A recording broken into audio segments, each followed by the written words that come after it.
बात तब की है जब समय के साथ साथ राजा कृष्णदेव राय की माता बहुत वृद्ध हो गई थीं, जैसे कि बुढ़ापे में होता है। एक बार माताजी बहुत बीमार हो गई। उन्हें लगने लगा था कि अब वे ज़्यादा समय नहीं जी पाएंगे। उन्हें आम बहुत पसंद थे, उन्हें आम से लगाव था, इसलिए जीवन के आखिरी दिनों में वे आम दान करना चाहती थीं। उन्होंने बेटे से ब्राह्मणों को आम को दान करने की इच्छा जताई। उनका मानना था कि इस प्रकार दान करने से उन्हें स्वर्ग की प्राप्ति होगी। लेकिन दुर्भाग्य से कुछ ही दिनों बाद माताजी अपनी अंतिम इच्छा की पूर्ति किए बिना ही मृत्यु को प्राप्त हो गईं। एक अच्छा पुत्र होने के नाते उनकी मृत्यु के बाद राजा ने सभी विद्वान ब्राह्मणों को बुलाया और अपनी माँ की अंतिम अपूर्ण इच्छा के बारे में बताया और आगे क्या करना चाहिए इस पर सलाह मांगी। कुछ देर तक सोचने के बाद सभी ब्राह्मण बोले, यह बिल्कुल अच्छा नहीं हुआ महाराज। जब किसी की अंतिम इच्छा पूरी नहीं होती तो उन्हें मुक्ति ही नहीं मिल पाती है। उन्हें प्रेत योनि में ही भटकना पड़ता है। महाराज, आपको आपकी माताजी की आत्मा की शांति के लिए कोई उपाय जरूर करना चाहिए। तब महाराज ने उनसे कहा, मैंने इसलिए तो आप सबको यहाँ बुलाया है। आप लोग इस विषय में ज़्यादा जानते हैं, इसलिए आप ही बताइए मुझे क्या करना होगा। आपकी माताजी की आत्मा की शांति के लिए आपको उनकी पुण्यतिथि पर उनकी पसंदीदा वस्तु सोने से बनवा कर यानी कि सोने के आमों का दान करना पड़ेगा। ब्राह्मणों ने कहा।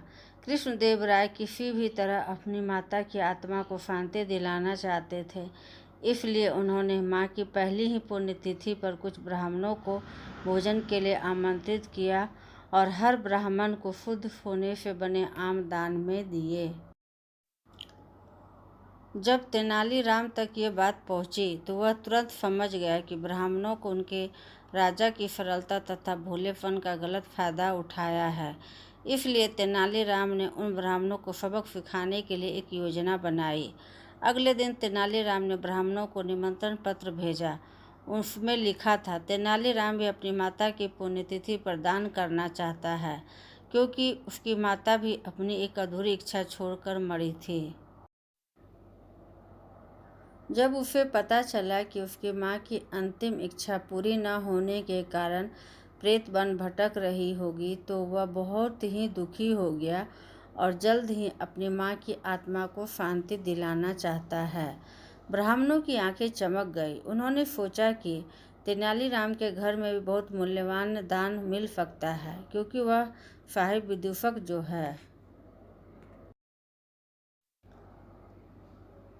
सभी ब्राह्मण तय दिन तेनालीराम के घर पहुंच गए। ब्राह्मणों को स्वादिष्ट भोजन परोसा गया। भोजन करने के बाद सभी दान मिलने की प्रतीक्षा करने लगे। तभी उन्होंने देखा कि तेनालीराम लोहे की सलाखों को आग में गर्म कर रहा है। पूछने पर तेनालीराम बोला, मेरी माँ फोड़ों के दर्द से परेशान थी। मृत्यु के समय भी उन्हें बहुत तेज दर्द हो रहा था।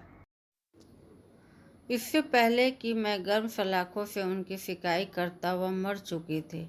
अब उनकी आत्मा की शांति के लिए मुझे आपके साथ वैसा ही करना पड़ेगा जैसा कि उनकी अंतिम इच्छा थी। यह सुनकर ब्राह्मण बौखला गए। वे वहाँ से तुरंत चले जाना चाहते थे। वे गुस्से में तेनालीराम से बोले कि हमें गर्म सलाखों से दागने पर तुम्हारी माँ की आत्मा को शांति कैसे मिलेगी। नहीं महाशय, मैं झूठ नहीं बोल रहा। यदि सोने के आमदान में देने से महाराज की माँ की आत्मा को स्वर्ग में शांति मिल सकती है, तो मैं अपनी माँ की अंतिम इच्छा क्यों नहीं पूरी कर सकता। तेनालीराम ने ब्राह्मणों से कहा। यह सुनते ही सभी ब्राह्मण समझ गए कि तेनालीराम क्या कहना चाहता है। वह हाथ जोड़ते हुए बोले, तेनालीराम, हमें क्षमा करो, हम वे सोने के आम तुम्हें दे देते हैं, बस तुम हमें जाने दो। तेनालीराम ने सोने के आम लेकर ब्राह्मणों को जाने दिया, पर एक लालची ब्राह्मण ने सारी बात राजा को जाकर बता दी। यह सुनकर राजा तेनालीराम पर ही क्रोधित हो गए और उन्होंने तेनालीराम को बुलाया। राजा बोले, तेनालीराम, यदि तुम सोने के आम चाहिए थे तो मुझसे मांग लेते। तुम इतने लालची कब से हो गए? बिना हमसे पूछे तुमने ब्राह्मणों से सोने के आम ले लिए। राजा की बात खत्म होने पर तेनाली बोला, महाराज, मैं लालची बिल्कुल भी नहीं हूँ। मेरा ऐसा करने के पीछे का उद्देश्य तो ब्राह्मणों की लालच की प्रवृत्ति को रोकना था। आप ही सोचिए, यदि वे आपकी माँ की पुण्यतिथि पर सोने के आम ग्रहण कर सकते हैं तो मेरी माँ की पुण्यतिथि पर लोहे के गर्भशलाखों को क्यों नहीं झेल सकते। राजा तेनालीराम की बातों का अर्थ समझ गया। राजा ने ब्राह्मणों को बुलाया और उन्हें भविष्य में लालच त्यागने को कहा। ब्राह्मणों ने भी अपनी गलती मानते हुए राजा से माफ़ी मांगी और फिर कभी ऐसा व्यवहार नहीं करने का वचन दिया।